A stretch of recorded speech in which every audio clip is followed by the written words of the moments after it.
Since the dawn of time, people have dreamed up stories about the origins of things to try and help them understand about how the world came to be the way it is, about the land and the sea, the plants and the animals and the birds, about the first people. And as they looked into their inner and outer worlds, they sought pattern and shape and cycles in those worlds. And they also sought answers to questions, very fundamental questions. The most fundamental questions human beings ask themselves. Who am I? What am I doing here? Where am I going? And these stories were handed down orally, by word of mouth, for very many generations. And they gave people a sense of meaning in their lives. Because if you can align your own little story with the greater story, then all the hardship, all the struggles and strivings in your life can be made to be worthwhile. Now we call these ancient stories of origin creation myths, and there are thousands and thousands of them. But today the word myth has come to mean lie, which is a shame, because these stories, although they may not be literally true, contain great spiritual wisdom and poetic beauty. But for the last little while, we have been bereft of a story, a creation story that we can really believe. And these stories have to be believed in order for them to work their magic, in order for you to find the pattern and to fit your life and discover the purpose within it. And without such a story, we find ourselves lost and groping, and out of that can come much that is destructive. So we need a new story. Now, for the last 200 years, and especially the last 40 years, a new story has been revealed through the probing methods of science. And it is a great story. But scientists are not usually storytellers. And so we have this great mountain of fact and hypothesis of information, and very often it's hard to see the story in it. How many of you have heard the new story of creation?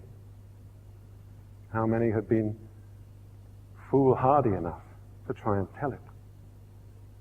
Well, tonight, in the span of just a little more than half an hour, I'm going to take you on a jog through this story. And I'm going to borrow the words from Brother Caedmon. He said, "Sing me the creation, so let me sing you the creation."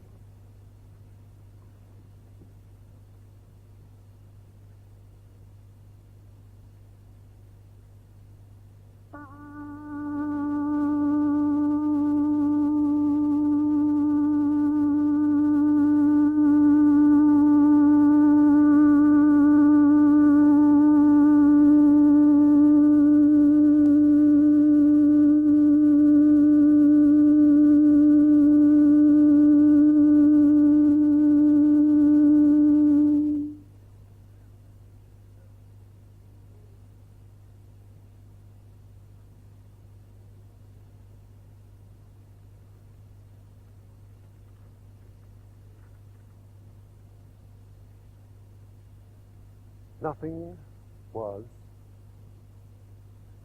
No time, no space, no energy, no matter, not a flicker of light, not a murmur of sound. Nothing. An inconceivable nothing. Then 15,000 million years ago, in the beginning, out of nothing, came everything.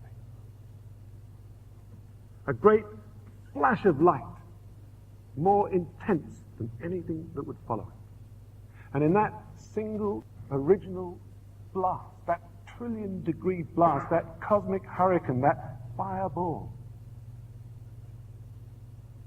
everything began.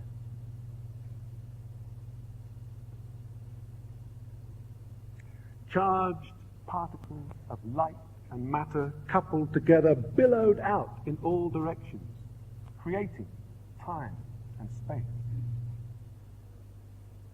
After 100,000 years, the primordial bonding power of the universe clipped together protons and electrons and created something new. The first element of hydrogen and helium. And then, as space unfurled, as the universe billowed out in all directions, ripples appeared in that cosmic cloud. Just tiny ripples at first. The first rhythm.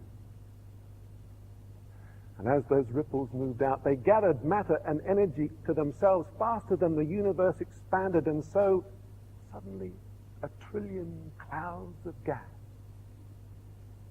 constellated themselves.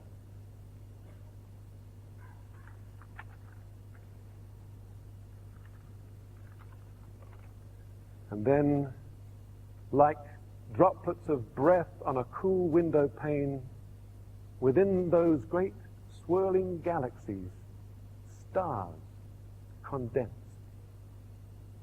And after some hundreds of millions of years, 100,000 stars twinkled like diamond lights in a sea of eternal black. Now, in some of these stars, the heat and the pressure mounted and mounted and mounted so much that the helium atoms were transformed into carbon, the carbon into oxygen, the oxygen into iron.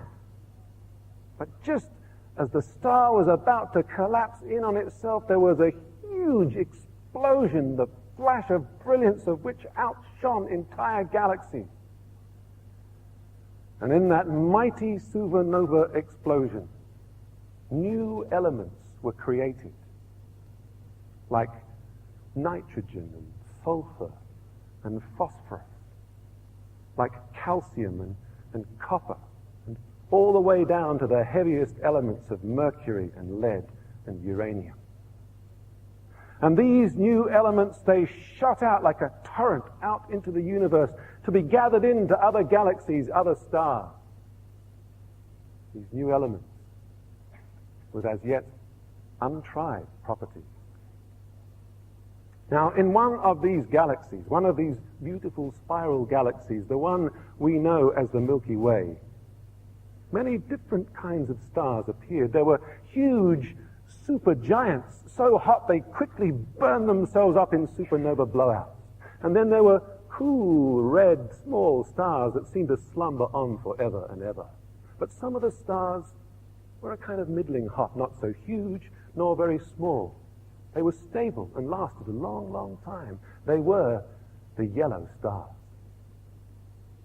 Now, one of these yellow stars, 2/3 of the way out from the center of the Milky Way spiral galaxy, was destined for something special. At first, it was just a bulge in the middle of a whirling saucer of dust. But as the dust and gas bulged inward, the heat got higher and higher, and finally at 10 million degrees, it switched on its starlight and became our sun. Now, the disk of dust, still spinning round the sun, split into many rings. Then each ring slowly squashed to a ball, forming a scatter of planets. The ones near the sun were small and rocky and hot from being so close. The faraway planets were gassy and icy, like frozen giants in space. But the third planet out wasn't freezing or hot, not huge nor very small. It was just in the middle, which made it quite special. It was our planet Earth. And the Earth was also special because it wasn't formed alone. For out of its spinning ring of dust, a smaller rock ball was born. A quarter the size, it circled the Earth, taking 1 month to go round. Like a constant friend, it was always there, pushing and pulling, waxing and waning. It was our moon. Now at first the Earth was very hot, like a bubbling cauldron of melted rock. And the heavy rock sank down to the core of the Earth, while the light ones like silicon floated to the top, cooling into a crispy crust. Between the crust and the core was a moving mantle, like thick porridge it oozed about, carrying the crust, crinkling and cracking it, lifting and shifting it, making the ground. And from under the ground, through the cracks and the holes, spouted melted rock, making great lava flows and building volcanoes, the first mountains. And out too came a wild mix of gases, hydrogen, carbon dioxide, ammonia, methane, steam. And they swirled about the planet, charged up by a planet-wide lightning storm that lasted for 100 million years. The lightning we see today is just a faint echo of what lightning was then. And at last, after the temperature of the planet cooled down, it began to rain. And it rained and rained for millions of years, thunder cracking, lightning flashing, torrents of water flooding to the ground, flowing out to rivers and streams, flooding out to lakes and seas. Every splash of rain washed away a speck of rock, wearing down the jagged peaks, making them into broken shapes like boulders and craggy hills. The rivers carried mud to the valleys and plains, washed out salt to the sparkling sea, and the crashing waves made sand on the shore. Then, in the warm ponds and shallow seas, under the gentle pull of the moon, something new began to happen. Something special on Earth. It was very, very small and very, very slow. But inside the ponds, in every tiny drop, salt from the rocks, water from the rain, gas from volcanoes, and heat from the sun began to play with one another. They played and played for millions of years, bumping and jumping, whizzing and whirring, mixing and fixing, holding on and letting go. Slowly, the tiny bits fitted together, making new squiggly things that were just about alive, that could split in two to make another little squiggle like themselves. It was the first life. Not much to look at, but the first life. Just right for Earth. So it was that after 11 billion years, in one spiral galaxy, one of 100 billion galaxies spread through the universe, about 2/3 out from the center, spinning around a bright, long-lasting yellow star. The third one out was a planet, the planet Earth, ready for something rare and special in the universe, ready to come alive.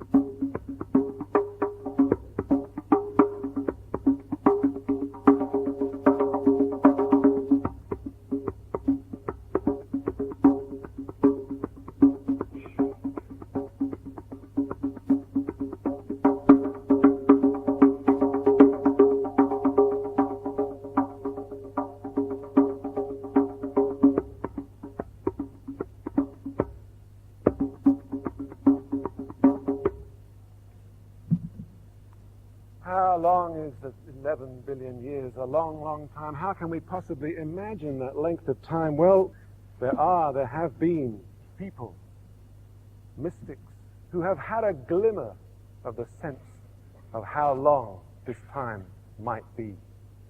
There is a Tibetan poem that goes like this. In the cold northern wastes, there is a mountain 1,000 miles long and 1,000 miles high. Once each 1,000 years, a small bird flies north. A small bird flies north to sharpen his beak on the cold, hard stone. When the mountain is thusly worn down, 1 second of eternity shall have passed.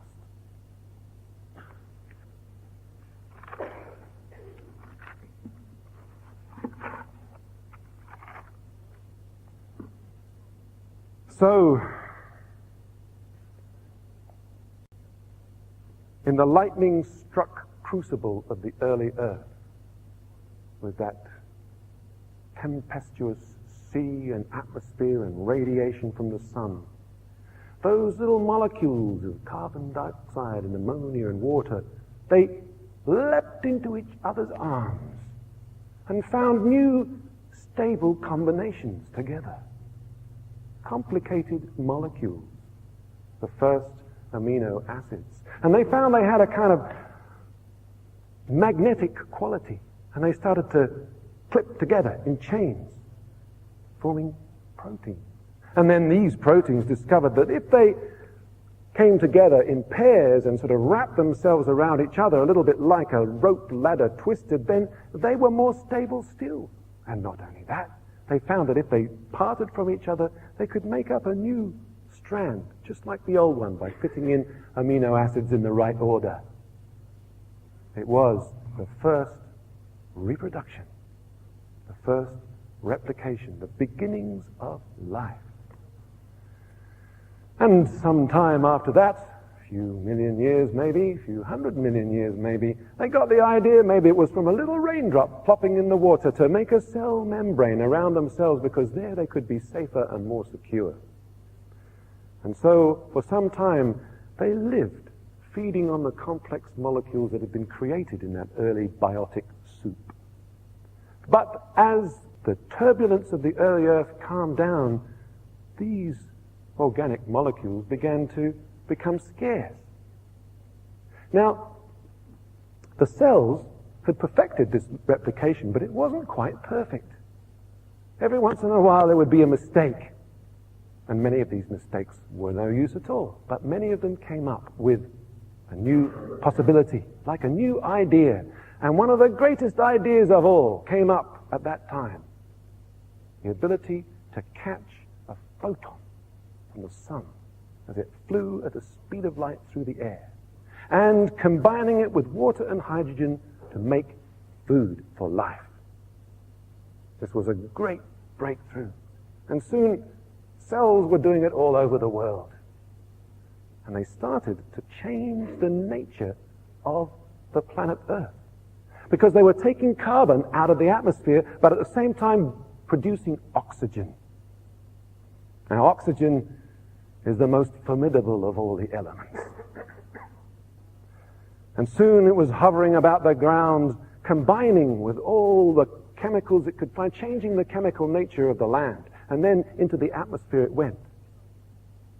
But it didn't stop there. It began to attack the very living cells themselves. And soon they were reduced to lifeless heaps of meaningless chemicals. It was a terrible crisis. The first great aeon in the life of the earth ended in catastrophe. But another one of these good ideas came through. You might call them mutations. And this idea was how to make use of oxygen. New cells appeared that could use the oxygen for their own life. And this was an enormous breakthrough, because now they had 10 times as much energy as any of the other previous cells. Now all this takes place down at the infinitesimal level of microscopic chemicals and molecules and cells. The first chapter of the story is the very huge, the universe. The second chapter of the story is very small, these tiny molecules. And it takes a long time, 3 billion years, not very much happens there in the sea, not much to see anyway. But life is learning about itself. And one thing that comes along is that some cells learn they can consume others, and that makes a good way of living. And so we get the beginnings of the predator-prey relationship. The eater chases the eaten, and the eater runs from the eater. And then sometime after that, maybe 1 billion years ago, two cells come together and discover sexual reproduction, discover that by shuffling their chromosomes they can create a new being. And this means that change, innovation can occur much, much more quickly than ever happened before. Soon after that, cells discover that they can group together and make multicellular organisms, like worms and jellyfish. One jellyfish is 100,000 times wider than a single cell. A huge step forward. But just at that very moment, when multicellularity was beginning to come upon the world, there was a terrible ice age. The worst ice age ever to grip the planet. And 80% of all life forms were annihilated. It was the Cambrian extinction. And so it is that the universe proceeds by creating novelty and then by wiping nearly all of it out. But not quite all.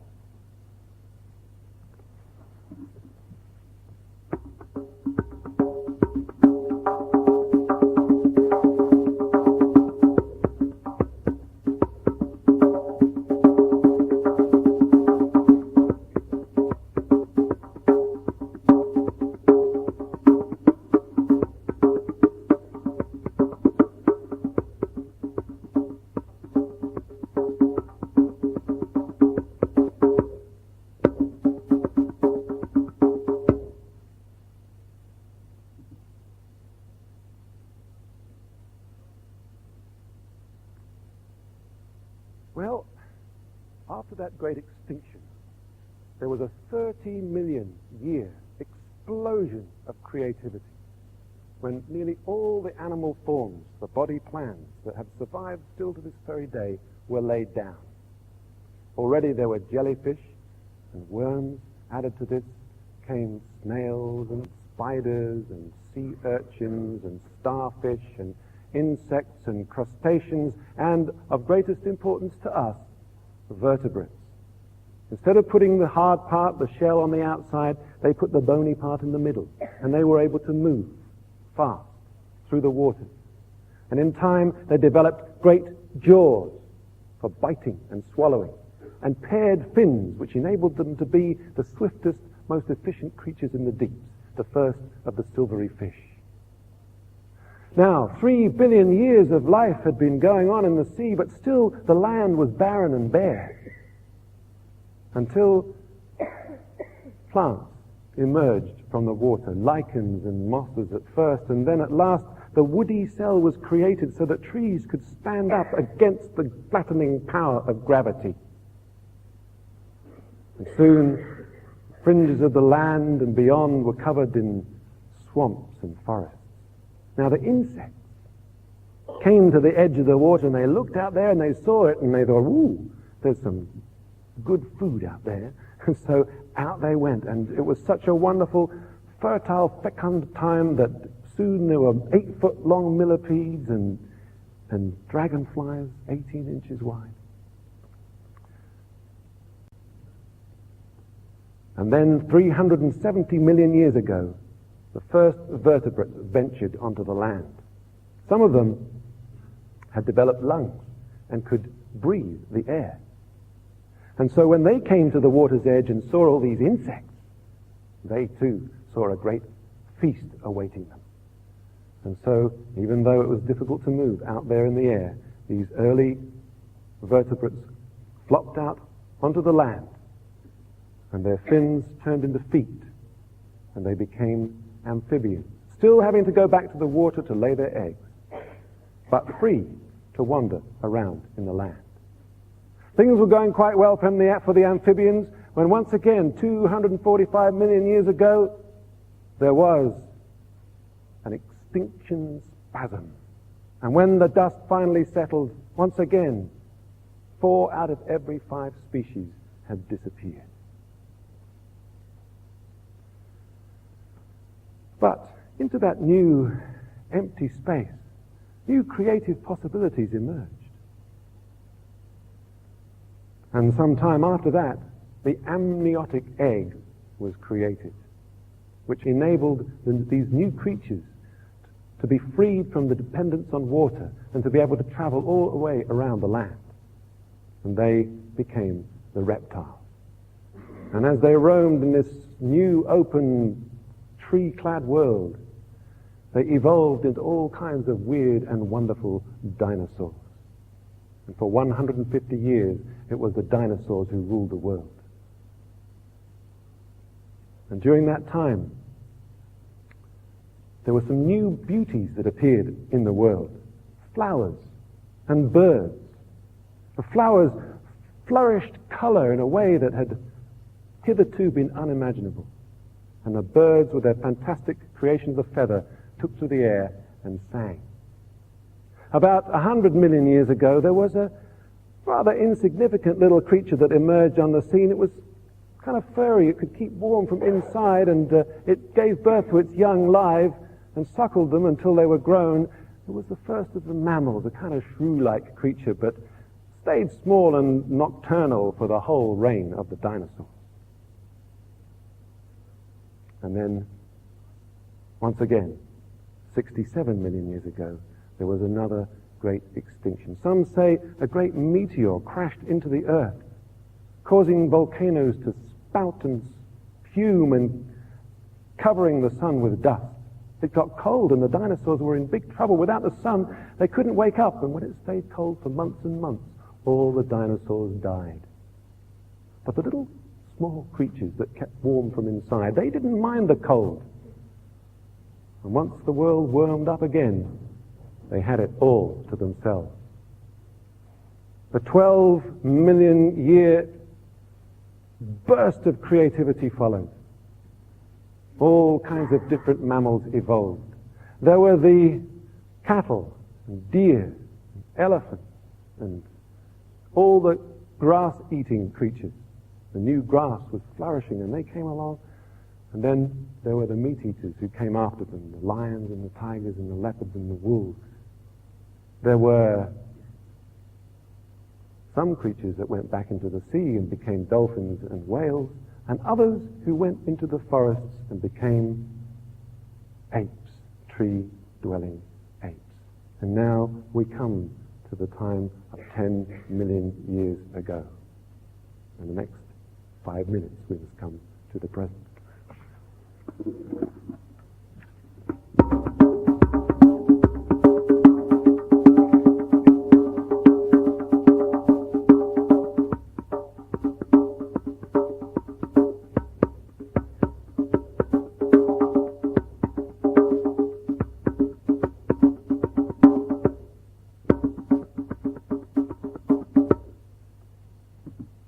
Another problem, not so much of an extinction, but the weather changed. It became drier, and the forests began shrinking up into the mountains. And some of those apes standing there on the edge of the forest, by now they had developed a very fine use of their hand. They could hold things like branches very strongly, or they could use very fine fingers to pick berries and lice out of each other's hair and things like that.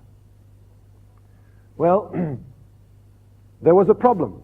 Their habitat was shrinking. What were they to do? Well, most of them went up into the mountains, but there were a few, maybe just a small number, who looked out at the savannah and they thought, well, we'll give a go out there. Oh, no, I wouldn't do that if I were you, said someone else.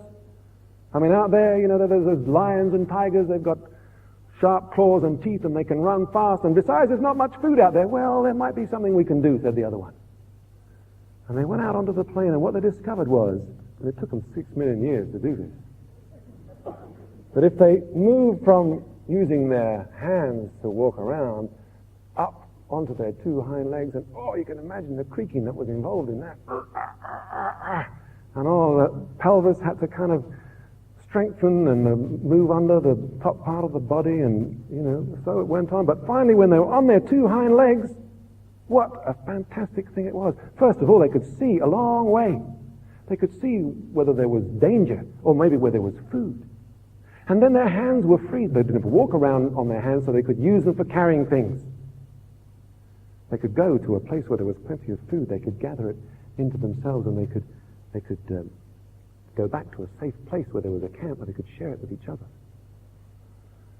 So this was a great step forward. Also, their mouths were free. They didn't have to carry things with their mouths, so they could start to mouth off.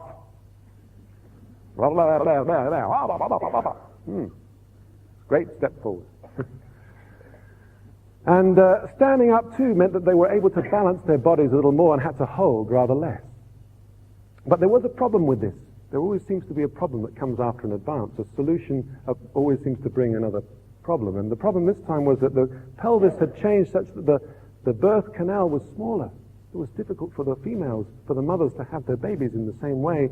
So the solution found to that problem was to have the baby premature. The baby was born in a state of open vulnerability. And it meant that it had to be looked after for longer, which was difficult too. And another solution to that problem was found, which was to get the fathers in to help the mothers look after their babies. Up until then, fathers hadn't been involved, but now they started to. They started to help get the food. They started to look after the children. And this finally brings us to the time of the first Homo line, Homo habilis, who are now using tools for cutting things up and helping themselves with things. And this food sharing and this looking after children is a great step forward. It also means that they're spending more time together in the camp, and this need to work out how to share food, how to cut the cake, and also, there's a newfound intimacy that has involved here, and the sexuality has changed too. Now, the female hominids are more able and interested in having sex at a wider ranges of time than their primate forebears had been. And so there was a great pressure to communicate. After all, how to cut the cake and who's sleeping with who is probably still the most popular conversation in the world. So there was a pressure on, and in the following million years, the brain doubled in size.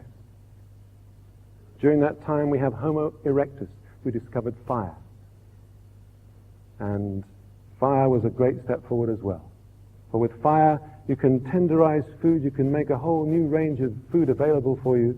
You can harden your tools, you can split stones, and more than anything else, you can sit around and you can keep warm. People are gathered around a fire, and it was around the fire that stories and song and dance and perhaps the unique human capacity for tears and laughter was born.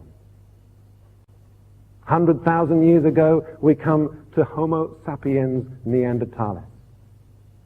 And they develop this new interest in taking care of the dead. Perhaps for the first time, they become conscious of death.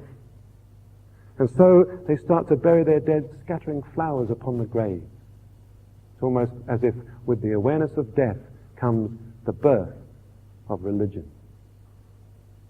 And then 40,000 years ago, a mere flicker in the great scale of cosmic time, modern humans, Homo sapiens sapiens, come to Europe.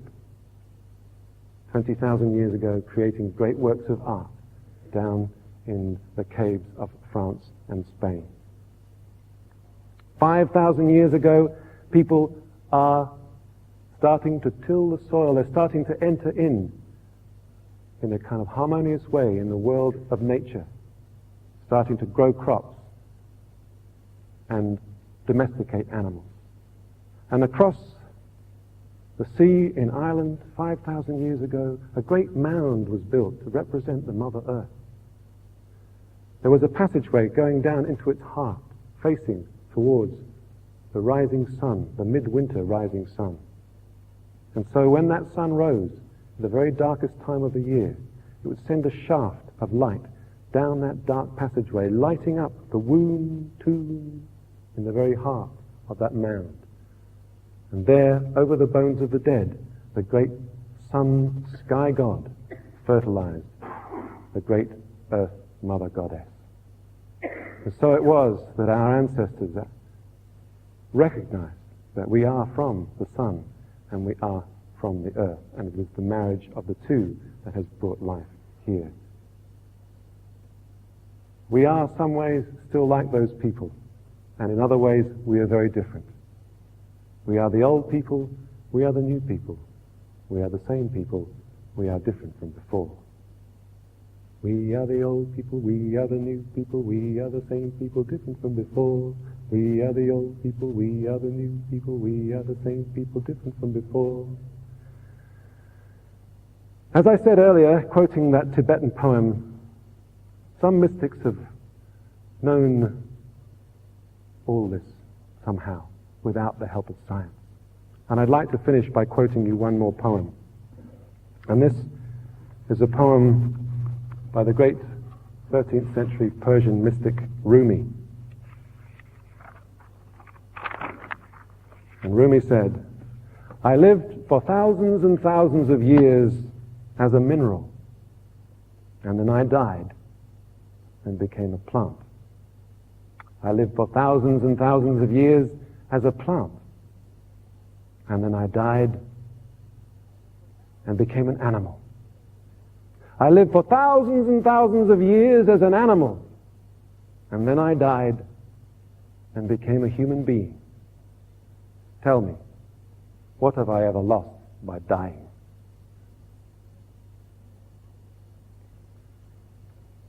Now, I began by saying that our forebears looked in and looked out for pattern in the world, and then tried to live their lives accordingly. We don't have time now to look at the story that I've just told you and to try and see what the patterns are there.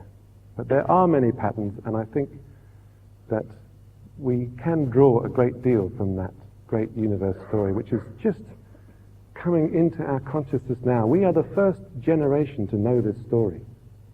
It is almost as if we are the universe becoming conscious of itself. We are a long time coming.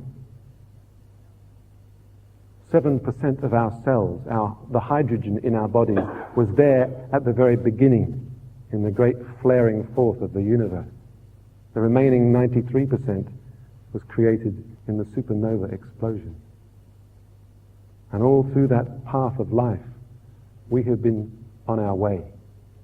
And now we're here. And we brought something new to the world.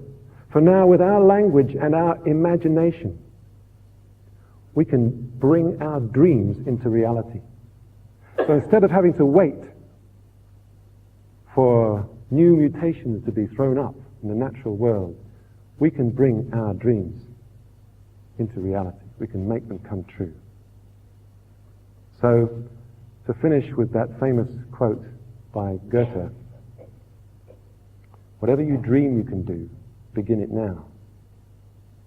For in boldness there is magic, power, and genius."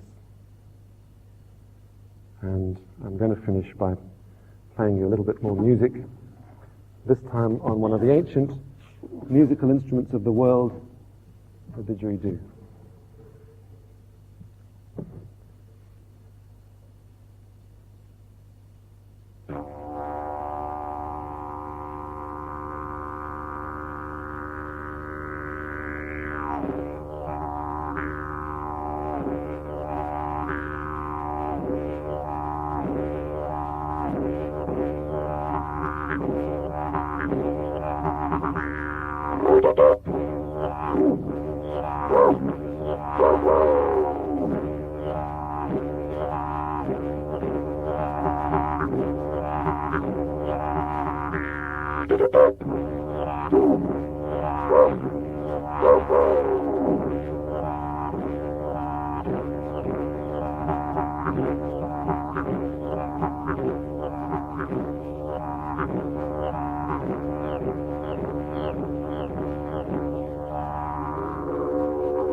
Thank you very much. Thank you.